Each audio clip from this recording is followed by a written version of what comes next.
नमस्कार प्रणाम। हम अरविंद अकेला कल्लू। जैसन कि आप सब लोग जानत नहीं लोग कि हमने के देश में ही ना पूरा विश्व में कोरोना जैसन महामारी से, कोरोना बीमारी से लोग त्रस्त बा, लोग परेशान बा। और वही परेशानी में भी हमनी के जान के सुरक्षा करे खातिर अपन जान के बाजी लगा के हमनी के सुरक्षा करता लोग। तई गीत हम वो सब कोरोना योद्धा लोग के समर्पित करते हैं।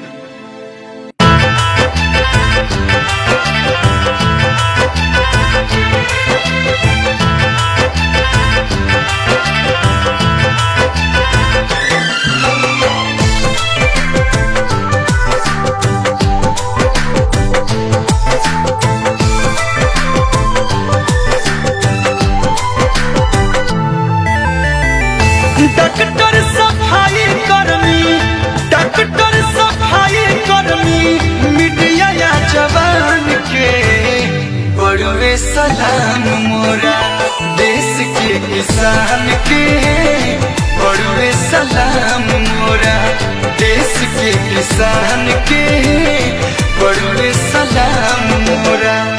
एह महामारी में, कोरोना बीमारी में योद्धा महान के बड़वे सलाम मोरा देश के किसान के, बड़वे सलाम मोरा।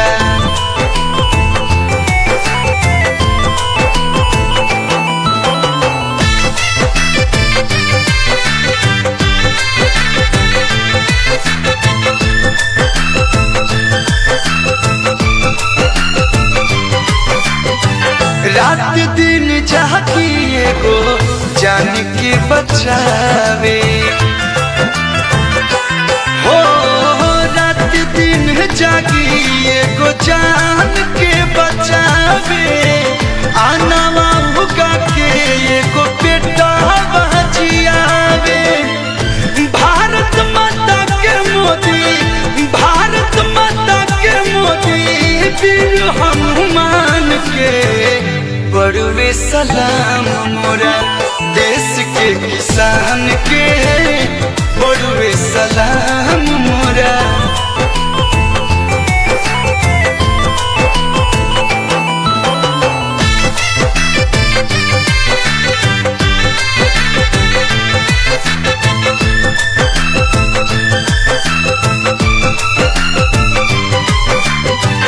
एकजुट देश साथे पक्ष या विपक्ष बा,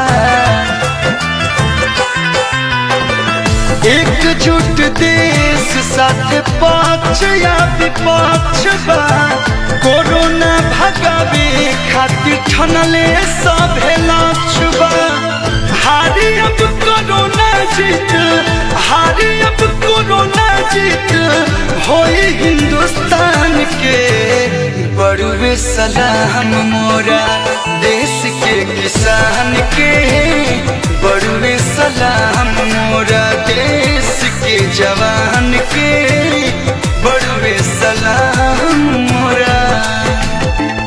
हारेगा कोरोना, जीतेगा भारत।